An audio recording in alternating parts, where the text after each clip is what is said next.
I'm Al McFarlane. Welcome to the conversation with Al McFarlane. I'm glad to be here and glad to have you along as well. Today is Thursday, March 30th, 2023. And I've got a great program today. A lot of serious things to talk about, some fun things to talk about as well. I want to jump right in, though, with my first guest. And she's a leader in the community, a thought leader, and a guiding light in capturing, promoting books, book writing, book producing, literature, and a guiding light in education as well. Rekhet Si-Asar is here. Rekhet, good afternoon. Welcome to the conversation. How are you doing? I'm doing great. Thank you. And thank you for those beautiful words. I Well, appreciate always good to be with you. I'm inspired by you and your family, your work, your vision, and the consistency, the persistence that you bring, the uh, the dedication you have to elevating knowledge about who we are and what we stand for in the world, and the power that we have to shape futures that reflect our dignity and our possibilities, that allow them to continue to materialize, to self actualize. I think that's kind of the intent as I see you and your work with Black Ink, in Black Ink, and other arenas like the Sankofa series, always elevating and motivating. So respond to that. You know, am I describing you in any way that is close to being right? Well, I appreciate all of the beautiful words and the description. I am likewise inspired by your work for all these years in holding up I don't know, just holding up the idea and ideals of Black people having their own resources to actually promote their own stories, whether it be current events or events that's happening nationally, internationally, locally. I really appreciate all the work you've done over these years. It's been inspiring to watch, and I feel like my work is just to help be a small part of what you and others like you have already built. So, yeah, I really appreciate it. So, talk about In Black Ink. What's the organization? What's the mission? What's been the history so far? And what's the work ahead? And in the course of this conversation, please talk about these important events that are coming up real soon here in Twin Cities. Of course, of course. Well, In Black Ink was not my vision, but I think it's been in my DNA or in my genes in terms of the work I've been doing in community and with my family. My husband and I started a small publishing org over 20, I want to say almost 25 years ago. When we were in graduate school, we decided we needed to create our own curriculum for our children to be. We didn't have children at the time, but was expected one on the way and wanted to make sure that the information and the knowledge and the stuff that was shared with them was accurate. And we were finding that not to be correct, both being educators. And so fast forward to 2018, well, 2016, we was a part of a group of consultants who came together to look at the state of Minnesota in terms of how we are capturing the stories of people of African descent, how we're sharing those stories, how we're actually, if you want to say, archiving and promoting, distributing those stories. And we found that there's no real plan that was available here for us, and our elders, as we say, are passing and transitioning every day. Mhm. And so, in keeping with the African proverb that said, you know, when an elder dies, entire library burns to the ground, Mm. we knew that it was an urgent call for us to really do something, and so was really pushed to the forefront. I wouldn't say I stepped into it, but I was pushed to the forefront because um, of the passion and the desire to really make an impact in this area.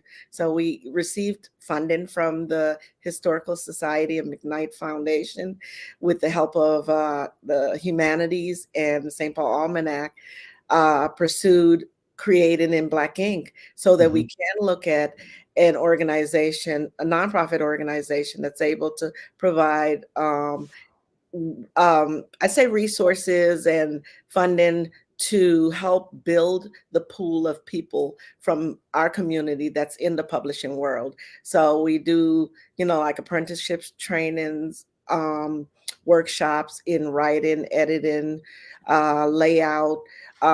We're in work, so a lot of those things are being uncovered, organically being uncovered as we move.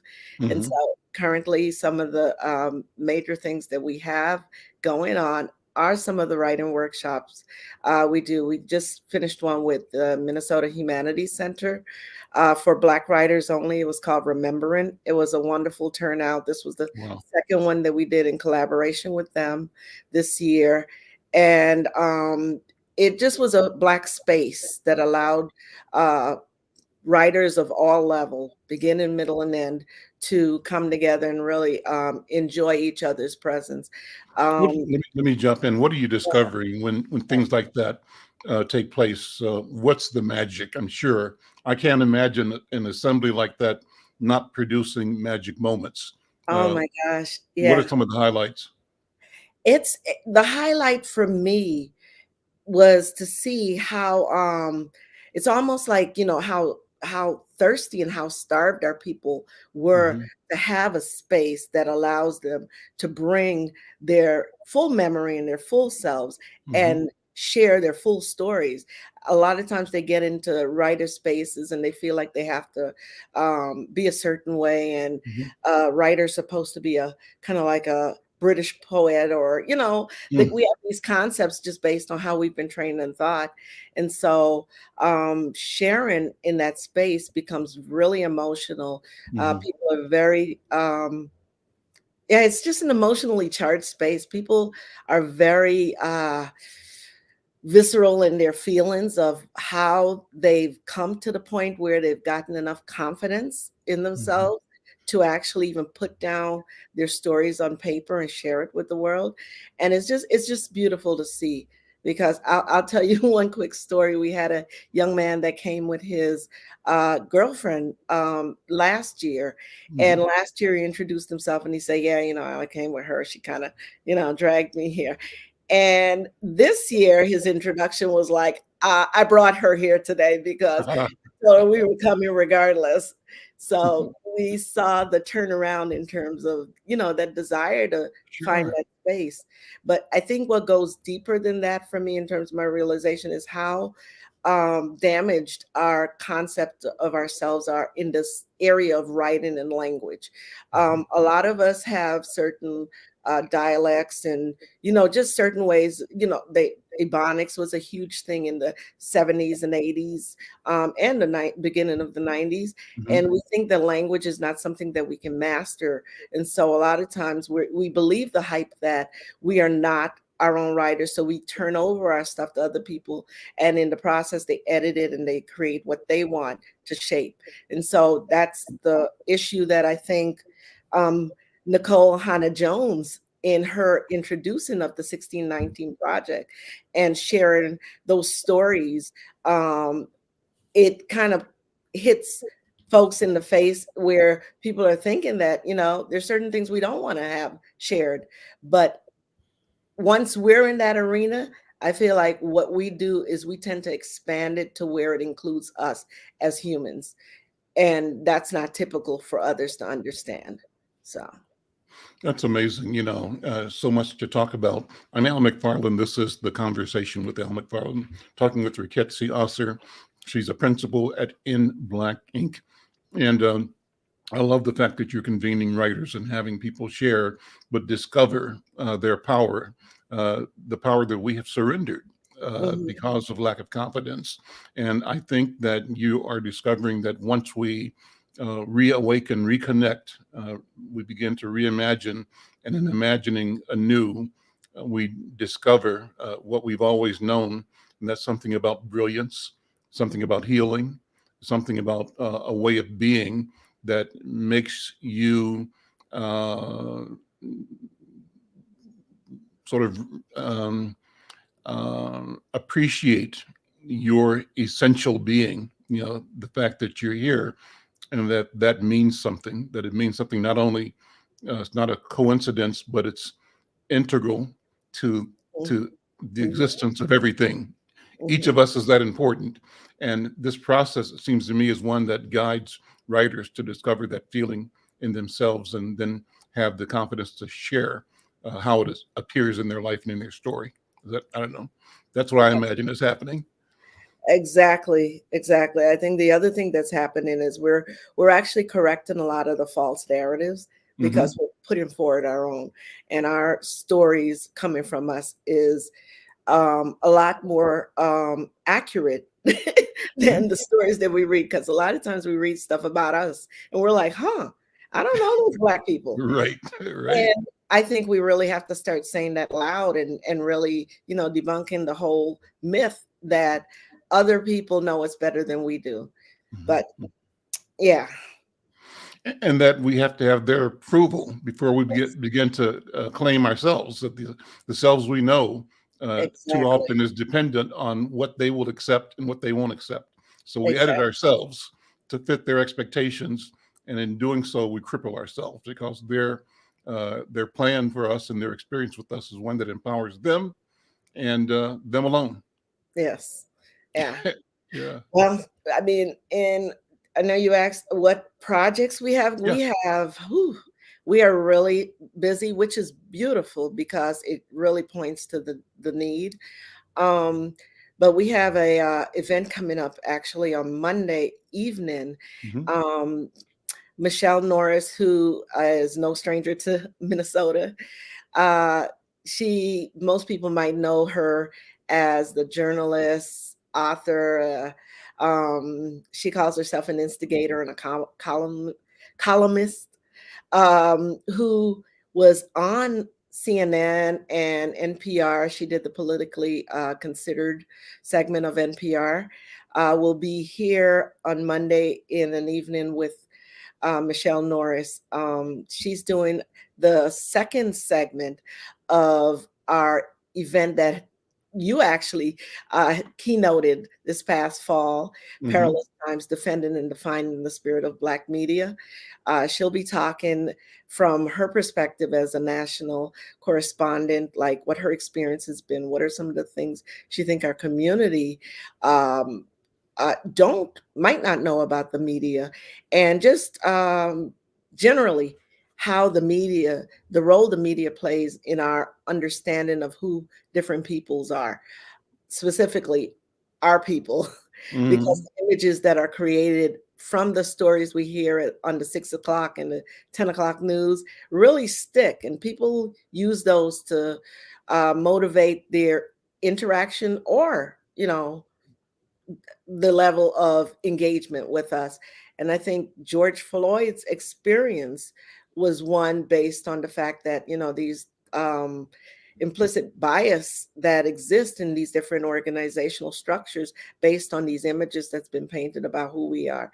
So I would love to hear, what she has to say. She'll be there with us from 6 to 8 at the University of Minnesota, who is our partner and have generously assisted with making sure this event happens. So I think I gave the time. We would love if people can register and join us. Hmm. It's a limited number because the theater is not that large. I think we only go up to like maybe about 300. So the registration has been coming in, and we want to encourage people to just come Okay. out and support her, support the one Black professor, faculty member that's at the University of Minnesota that was really instrumental in helping us make this connection, Dr. Daniel Brown, who Hmm. also is one who's been looking at the impact of the media and how it actually provides us with trusted sources of information. And she's great. She's really superb as an educator, teacher, leader, and just as a human being, just wonderful, wonderful. Well, listen, speaking of education, you are also an educator, and I wanted to, before you leave, have you reflect on, talk about your concern as a school psychologist, as one of about 50 or so in the St. Paul school system, Yeah. with the most recent and tragic incidences in Nashville, the death of 6 people, 3 of whom were children, at the hands of a person who's experiencing mental health issues, and you know, the ramifications of it, not only in the lives of those individual people who lost their lives and all the children and moms and dads and parents, teachers around them, the trauma that they will live with for a long time, and the national trauma. But this tape I have sort of elevates that to the national discussion. Let's listen to this. It's maybe 4 or 5 minutes long. Listen to part of it, not all of it, and let's get your reaction. And then after that, I'm going to say goodbye to you and thank you for being here, and bring in my other guests to continue the conversation about this video on the question of violence, gun violence. Freaking cowards. They're gutless. They're not here. I'm talking about gun violence. You know, there's never been. I'm talking about gun violence. In a school that allows teachers to carry. Carry guns? You think more guns lead to more death? More guns lead to more death. Look at the data. You're not looking at any data. You're carrying the water for the gun lobby. No. Look at the data. More guns lead to more deaths. Guns, states that have open carry laws have more deaths. In every school States that have open carry laws have more deaths. There's never been a shooting. Are you listening to what I'm saying? Yeah, calm down. Calm down. Children are dying. I know, I've got 9-year-old children. The solution is not arming teachers. Have you ever worked in a school? Have you ever worked in a school? Have you ever worked in a school? Have you ever worked in a school? It's a yes or no question. Have you ever worked in a school? You will not answer my question. Don't stop and talk to me. Okay, I'll bring it down a notch. Have you ever worked in a school? I've got a bill. I worked in the school for 20 years. I was a teen. I was speaking before you came and interrupted me. I worked in the school for 20 years. I worked in the school 20 years. I was a teacher. I was a school counselor. I was a middle school principal. I was in cafeterias, protecting kids every day of my life. Proud. He can't even answer a yes or no question. Answer. Why would they pass legislation? Why? Answer the question. Ask him right now. Make him answer. Wow. That's interesting. And the dynamic is what's interesting, how Congressman Jamaal Bowman was challenging other Congress people about the Republicans in particular inability to have a discussion about gun violence. What's your thought about that discussion, first of all, but speak about the experience of last week and beyond with what's happened in Nashville. As a school psychologist, what's happening? I think in that role in the schools, face to face with young children, I think throughout the years, I've been in elementary all the way through transitional programs, post high school age, with children of all ages, actually. And the response is the same by the children. There's high levels of anxiety that's incurred by students and parents because of the lack of safety. For a long time, schools used to profess that they were the safest place for students. Even if, they might live in a rough neighborhood, they can come to school and they're safe there. That's not the case. And it's gotten to where, I totally agree with the level of intensity that our congressman is bringing, because the conversation needs to be elevated. We can't have a quiet backroom conversation about how to approach gun violence when our children are dying. And so I'm just really saddened. It was a really sad week. I also serve on a mental health team at one of my schools, and the social workers, psychologists, counselors, nurse, all of the people on that team were all we're almost at the place where we're all so paralyzed in terms of what's the next step, because we know what's being proposed is not really the answer, or at least an answer that would assist us in making real moves. One thing I wanted to say is I did go back and look up some of the international numbers. And when you look at, I think in 20, I think it was a 2009 to 2018 study, they found that in the US, we had over 288 school-related shootings. And in the next largest amount was 8 in Mexico.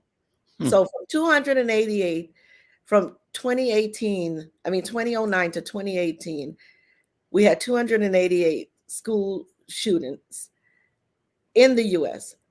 In Mexico, they had 8 at that time. And since then, we've had in the last, 2018, in the last 6 years, 5 years, we've had, I think, an additional 7 maybe. Mm-hmm. But it's just real. Really speaks to the fact that as a nation that claims to be a developed nation, a nation that has civilized ways of really are behind internationally in our approach to human life. I think Really our signal is saddened by the degrading. situation as our. Yeah, I think our signal is degrading. I want to thank you, Sister Rekhet, for being here. We'll remind people again about registering and how they can get to the event coming up next week to hear. Thank you. Yes, my our dear signal sister is Michelle Norris. look Yeah, like it's. and, Thank you, and Brother Al. Thank you to your team, and I appreciate this time to speak with you. great. Thank you too. Let me keep moving because we were losing our signal with Sister Rekhet as well. So that must have been the spirit saying time for her to go, because she's got more people waiting for her to get prepared for this important event coming up in a few days. Let me bring in 2 more of my colleagues, though, to just spend some more time on that video we just watched. Joining me again from Bahia, Brazil, Mestre Yogi Sena, and joining me from St. Paul, from the Martin Luther King Center, Allie Q. Brown, CEO and President Jonathan Palmer. Jonathan, Yogi, good afternoon, brothers. Good to see you. Good afternoon.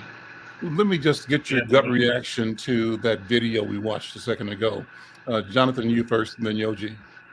I have one very powerful for the brother to be out there and calling out the truth like that.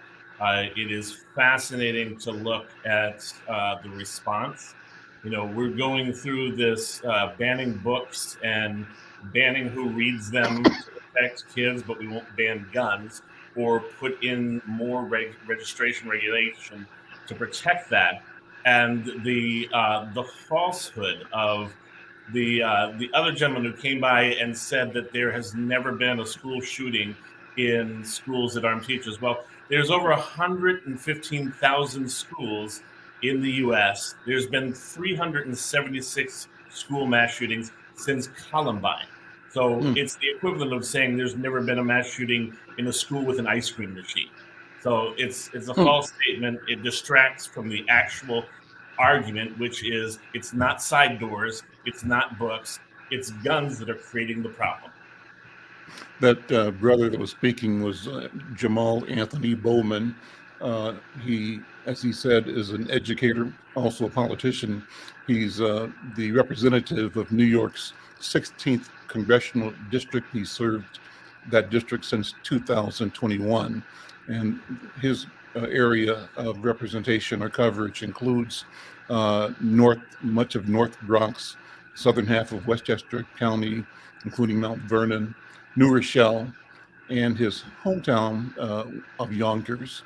And I think you're right, Jonathan, that's appropriate and bold. And I'm glad that we are able to witness what it's like to not be silenced by decorum and protocol and expectations, because clearly those white people there were trying to get him to fall in line and to not say what he felt. Yogi, what are your thoughts? What is your impression? I was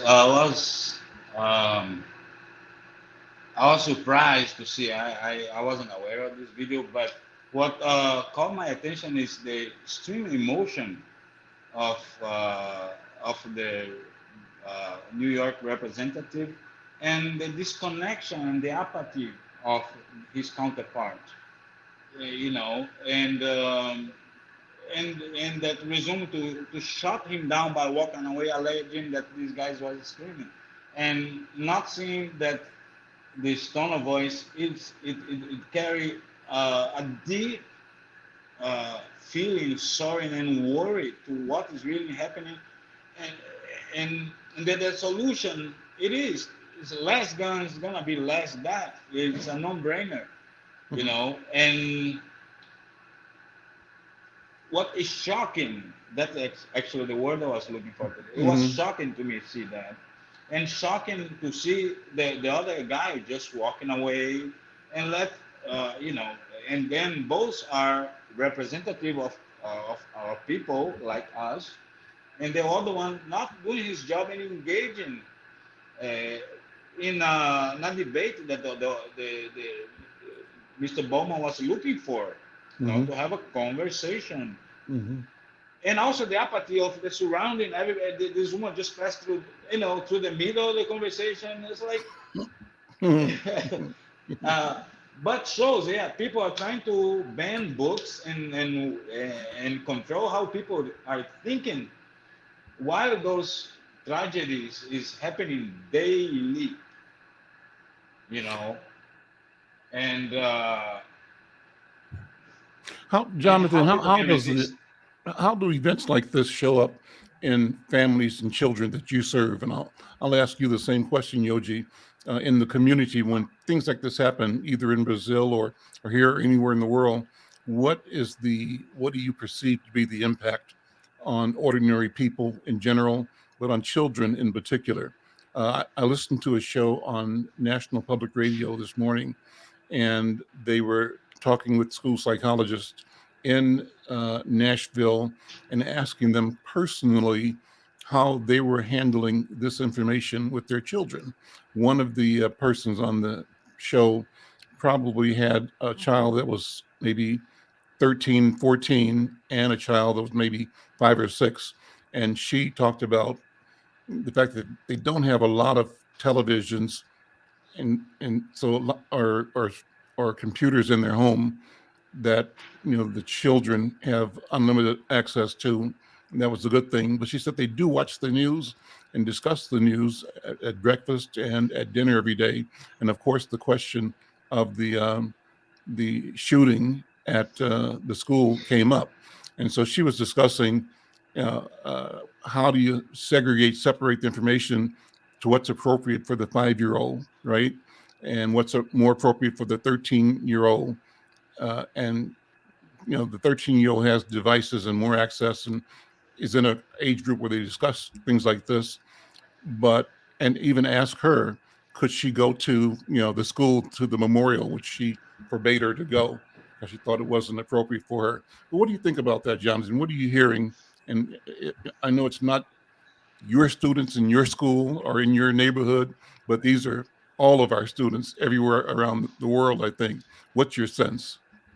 I'm hearing a lot about is the key piece on this is trauma. This is trauma. So when students and families go through this, it is heartbreaking and it is hard, and that trauma gets carried in and internalized. And so people need resources, they need support, but you can look at the reaction of parents after you validate. What they need is action. They went to the school board meetings, they went to every public meeting, and they were demanding that there be action. And so what is necessary is for there to be resources for people to be able to deal with trauma. But I think we get caught up into this weird place of people not wanting their kids to be exposed to trauma when their kids are being exposed to trauma all the time. And this idea of who's too old or who's too young. We have families that we serve that they have had shootings in the house, where they have had situations where 4 and 5-year-olds have witnessed assaults. They've witnessed the parents being tied up. They've witnessed all sorts of horrendous things, and we work with those families so that we can help them get through that, get them to the proper resources. And when you're talking about a mass shooting that affects a whole community, that affects a whole school, it is heartbreaking that there is not the priority on protecting those families and supporting those families. Meanwhile, you have down in Florida, they're banning schools, banning showing of Ruby Bridges because that's too scary and it has racial slurs in it. I think overall across the country, we're dealing with this thing that as it impacts white people in a negative way. If it makes them uncomfortable, if it makes them scared, if they don't want to talk about it, and especially if it impacts their money, that's where we're seeing the stop measures that prevent us from doing what needs to be done. Yoji? Well, I have about 7 kids, and I just have the youngest now in school age. But to all of them, while they're at school, the news about it would cause them great anxiety, and myself as a parent too, of that the possibility that something like this could happen at any moment, because it is spreading to even to places or kind of schools that you would not expect to. But also, I think those kids are responding to stimuli that they do have from society at large. They are micro actions that reflect how, for example, government acts towards other countries or some minorities in their own countries. That is generally in a forceful manner. We are bombarded by words and images that we call the other one warrior or strong this, or strong that. It was a fight. This. So it's the whole society that is need to stop. And I think the easiest way it is to not give access to guns as they have. For example, in Brazil, it was the last president that is ally of Trump, which liberalized the ownership of guns. Now the government, because also this phenomenon is replicating here. We have, like a day or two ago, a case of school violence where a teacher got stabbed.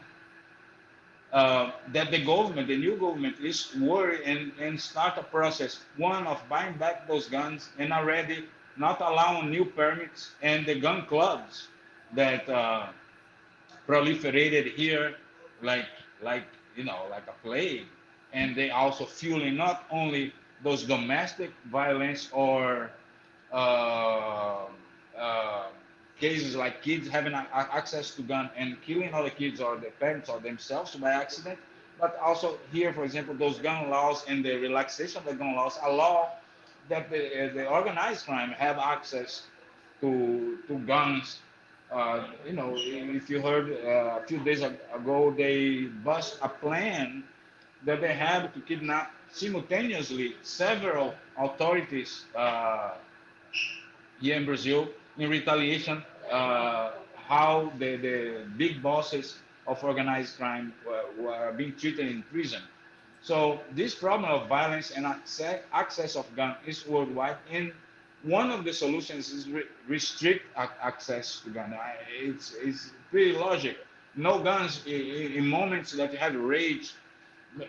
People might resort to the way back, punch and get being punched. Right. Because we do all have rage sometimes. But if you have a Right. gun and you are unstable, it's a formula to something go very bad. Let me acknowledge and thank Michelle Madison, who's our regular visitor here. She says that a couple of notes from her. It was very hard dealing with discussing this with her 8-year-old grandson. He heard about it, the mass shooting, through the grapevine. And she said that many of her grandson's classmates are 9 years old and have been having problems, or she's having problems coping herself with this, with grandchildren at various ages. Michelle, thank you for weighing in for those comments. And then Mike V, always glad that he's following and supporting. And he says, put the responsibility at the foot of Governor Bill Lee because of this constitutional carry bill that allowed for that person to walk in and acquire firearms like they were a Snickers candy bar with no background check. Mike V, thank you for the comment. Please, again, thank you, brother, for weighing in as you always do. Jonathan, another comment. You want to close this part? Mm-hmm. Yeah, thank you. So the other piece that I think people aren't really considering around this, the proponents of arming teachers aren't thinking about the fact that, one, when we look at like the Buffalo shooting, security guard had a gun, and still that did not stop the shooter. When you're putting teachers in this position, we're already having a whole national conversation about taking the mental health aspect out of policing, pulling that off of policing because we put too much. Those people are trained with guns. They are trained to use them. And now you want to put teachers in that position that we're taking police officers out of. So it doesn't make sense, and it isn't being thought all the way through. And the last point is we don't even talk about how many situations where teachers have been armed and they've mishandled their guns. There are countless situations where they've dropped it. A teacher who dropped the gun out of their waistband when they were doing a cartwheel. They have another one where a kid grabbed the teacher's gun and took it. So that's not even being talked about. How many situations of mishandling have already gone on that could have led to larger incidents? So this is a larger conversation that has to happen with all sides looked at. Well, Kamau King, who joins us often, talked about in Atlanta, more and more Black people are going to and joining gun clubs and acquiring guns. And so, it seems like two things are happening at the same time. One, we decry the violence and the threat and the potential of violence that guns seem to, aggravate. At the same time, because we have this fear and we want to be safe, and because we don't want to, we see the rest of the world arming, and somewhere within us we're saying, shouldn't we arm as well? Because what we don't want is an Armageddon experience where they decide that today is the day that they're going to, do the job or finish the work or whatever they, we know that they're capable of doing. I mean, they've demonstrated an ability to try to annihilate populations in the past. So it's not far-fetched for us to be concerned about that on the one hand. And is our concern such that it's prudent to be armed, quote unquote, responsibly, or is there another response? Maybe it's not an either or, but is there another response that says without weapons and weaponry, we have to have a strategy and a posture that ensures and guarantees our survival, that mitigates the likelihood of them unleashing terror. And so maybe that's it. That's gun control to get rid of the guns, right? If we can get the guns out of their hands, we'll be safer as well. Well, anyway, let's think about that. Let's go to one more topic, and we can come back to this if you guys want to. I think it's good just to have this free-flowing conversation. Magic Johnson is looking at buying a basketball team. We've got a story out of Afrotech, and it says that Magic Johnson is among a group of investors that submitted a $6 billion bid to purchase I said basketball, but I meant misspoke, the NFL's Washington Commanders football. So the NFL's Washington Commanders are up for sale, and it says one sports legend has joined the ownership group in hopes of landing a stake in the team. So the bid, according to CBS Sports, it involves two groups that have submitted formal bids, including Josh Harris, co-owner of the New Jersey Devils and Philadelphia 76ers. This billionaire, it says, is not standing alone to land the team. He's tapped Mitchell Rails, who's working with former NBA superstar Magic Johnson to seal the deal. The bid placed by the group meets current owner Dan Snyder's asking price, which is $6 billion. Another bid is led by a Canadian billionaire, Steve Apostolopoulos. That has been submitted. And final note, and I'll have you guys respond to it. The subtitle says NFL Homeownership Dreams. It says that Harris is no stranger to sports ownership. His company is CBS Sports, and it's worth $7.3 billion, and it owns the teams we mentioned earlier, along with the Prudential Center, and he also owns a portion of the Crystal Palace, which is an English soccer club. So the last note says it's worth noting that this is not his first attempt at purchasing an NFL team. He previously partnered with Johnson to try to win the Denver Broncos. What do you guys think? I'm not a sports person, don't follow sports, but this is big money. And what does it mean? What do you think it means? What are your thoughts? You guys, if you're sports guys, let me know. I don't know. Yoji, I know you're a sports guy because you are a sports activist. And what are your thoughts? Well, but I'm a soccer guy. So I think he should invest his money in soccer. Real football. Really, well, I don't have cause a polemic by calling the real football, but yeah, it's football. And but yeah, I don't have basketball.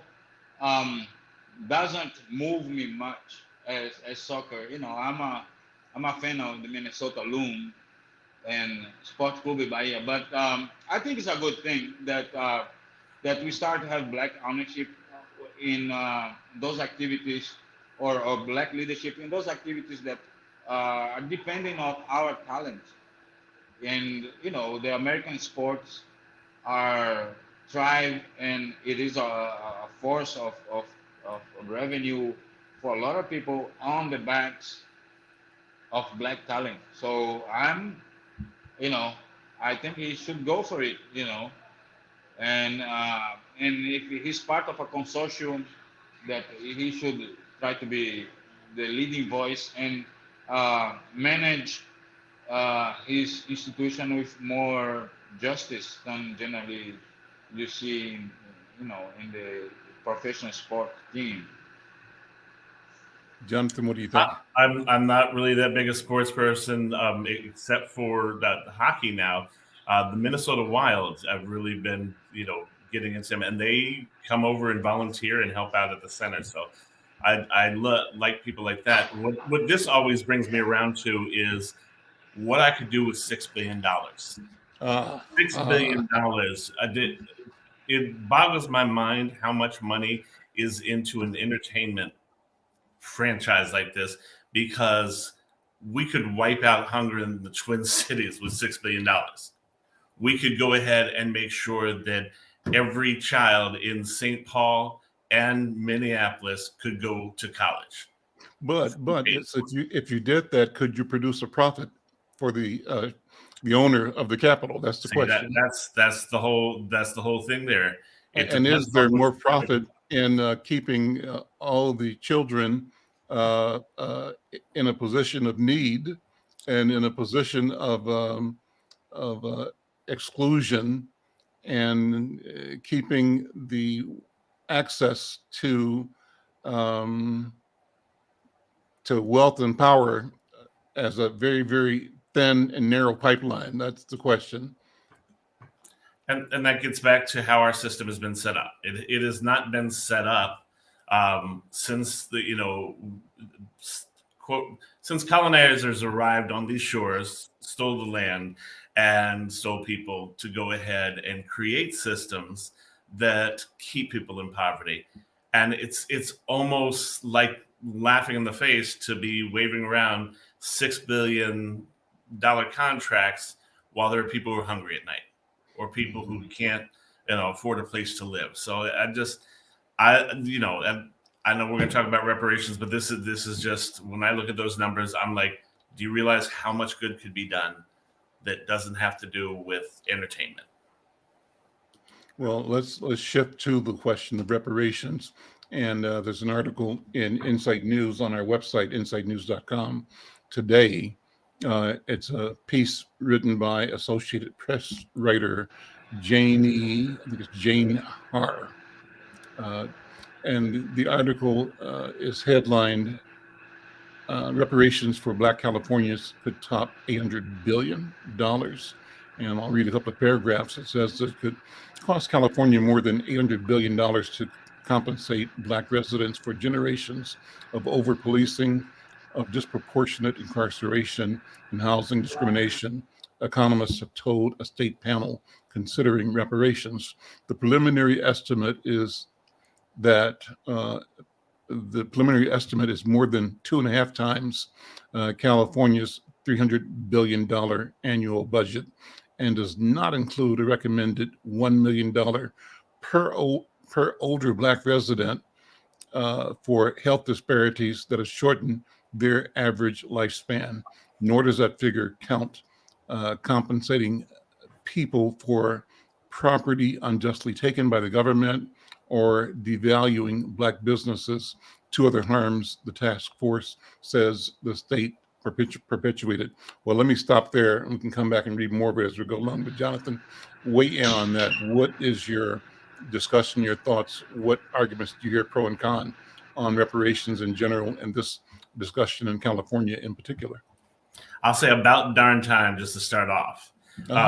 So we get into reparations becomes another one of those thorny subjects. Once you start talking about racism, reparations, or anything having to do with critical race theory, suddenly it becomes this weird thing of mostly white people being like, this isn't, I didn't own slaves, I didn't have it. And people do not understand how deep the both the trauma, but the impact goes. It's not about the idea of just money. It's about the idea of what was lost. It's about the idea of what came out of that. And California is a really interesting place to start with this, because their first governor was Peter Burnett, did a whole bunch of things that I think people don't understand. I mean, California was coming in as a free state, but there were a lot of maneuvers to get Black and brown people out of the state. He's also responsible for penning Oregon's Lash Law, which went ahead and said that when Oregon became a state, free Black people had to leave within 3 years. Otherwise, they would go ahead and be whipped publicly. And any slave would be freed within 3 years if their owners didn't leave, and then they'd be whipped. But in California, they went ahead and put in different kind of measures to try to restrict the movement, to go ahead and harm Native Americans, Chinese exclusion laws. There's a whole bunch that goes in. So there's definitely a basis for this. This makes sense. It's going to be hard for people to swallow, but I think the end of your article actually makes a great point that this is the beginning of the conversation, not the end. Yoji, what do you think about the question of reparations? I think it is about time to start putting in action. We've been hearing for a long time about the reparation. It seems that once more, California is going to take the lead about putting in practice. To me, it's really a turning point. The admission by the state of the need of this reparation, and I hope this movement go worldwide, right? For example, in Brazil and everywhere that our diaspora is present. And again, I think it's long overdue. Everybody else that were wronged or perceived to be wronged by government historically has got some form of reparation, right? So the Nazis, the Jews, the Japanese got interned. So it's time for Black people to be recognized that it is needed, this reparation, because of this proportional suffering that we do go through throughout the Americas, throughout the world since the event of slavery took place. So I wish that I can include myself in that in that reparation, but no. Seriously, it's long overdue, and generally, California acts first and kind of encourage the other states to follow through, and hopefully, I think this assignment should be of the federal government as well of the other actors that are still around that participated on the slave trade. Like for example, some of the families are paying reparations to people in Barbados and in Bermudas. So it should be a worldwide consortium. The government of England, the royal family of England, all of them should atone and contribute to funds uh, of reparation. The government of France, for example, the case of Haiti, it is needed reparations too, you know. So yeah, long due, welcome that arrived.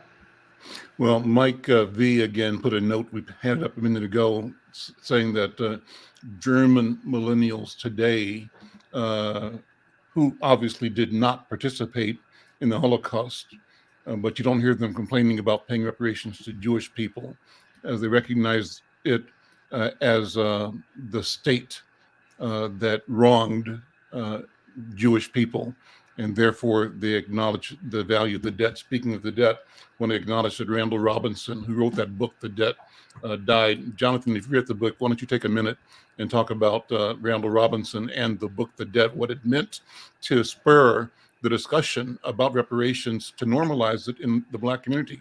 Because if you recall, I'd say 15, 20 years ago, if one of us brought up reparations, we'd get side-eye look from anybody, they don't know us anything, or they would tell us, we don't owe you anything.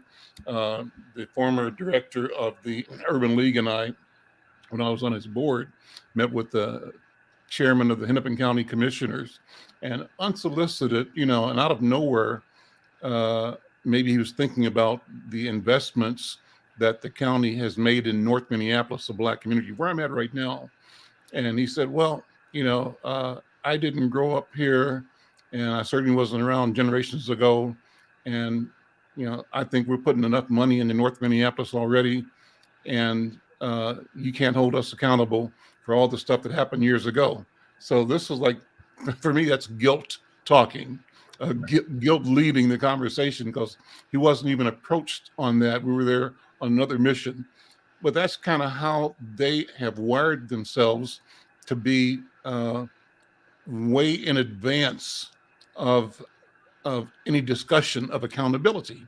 They want to chop the discussion. That's what's happening with the textbook question, right? And the schools question and the CRT question. Don't expose our children to our dastardly deeds, because it might hurt their feelings. And if they can shut the conversation down early, they evade the accountability, the reckoning that surely must come. Let me say this. I had Randall Robinson in our program, on this program. I can't remember when it was, maybe a couple of, must have been a dozen years ago. It was a predecessor to this program. We used to call this the Insight KMOJ Public Policy Forum at Lucille's Kitchen in North Minneapolis. And we have weekly meetings, live broadcast on KMOJ and on KFAI. And local people, national, international, all come through. And we were in a partnership with, I think it was maybe TPT, Twin Cities Public Television, and the Star Tribune, sponsoring this forum where Randall Robinson talked about his book, The Debt, and the whole concept of reparations. But his talk was preceded by an interview done by Brant Williams. You might recognize Brant. He's an editor over at Minnesota Public Radio. He was the executive editor of Insight News. Insight sent Brant to Berlin, I think to Berlin or to Bonn, to Germany, to interview leaders of the Jewish movement for reparations. And they were at a point where the country and major industries were negotiating how much they had stolen and how the state had been actually the perpetrator of the theft of life and liberty and property of Jewish people. And the state therefore had an obligation to restore, repair the damage. And we simply morphed that conversation when we had that interview. It was the live satellite connection with Germany. And then we turned it to Randall. So what are we talking about for Black Americans? The theft of life, of labor, of property, and the denial of opportunity. And that set the stage for his pointing out and teaching and telling that this question of reparations is one that we ought to be having and that we can have, and we cannot let them dissuade us because they did the damage. So, Jonathan, if you want to talk a little bit about the book, if you know. Yeah, and I think Randall was perfect in how he set the stage with that, in going ahead and drawing on the economics and the facts of the matter. There's this broad misconception that somehow reparations means that people are paying out of their pocket, or we're taking money from them to give to Black and brown people.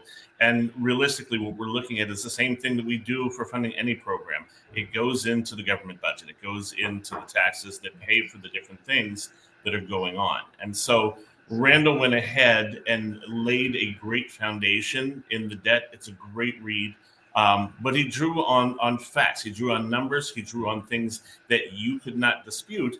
And that's the reason I think there's so much opposition to this, is because then we actually have to look at our history. Then we actually have to pay attention to what has happened. That's why you're seeing books banned in Florida. That's why you're seeing people now wanting to talk about critical race theory and trying to pretend that it's actually being taught in schools. It's all about the history of this country and the true facts that they don't understand and don't want known. Gentlemen, we're out of time. Great conversation. Thank you once again for being here, Jonathan. Thank you, Yogi Sena. I'm Al McFarlane. This is The Conversation with Al McFarlane. We will see you tomorrow. Take care. Yes.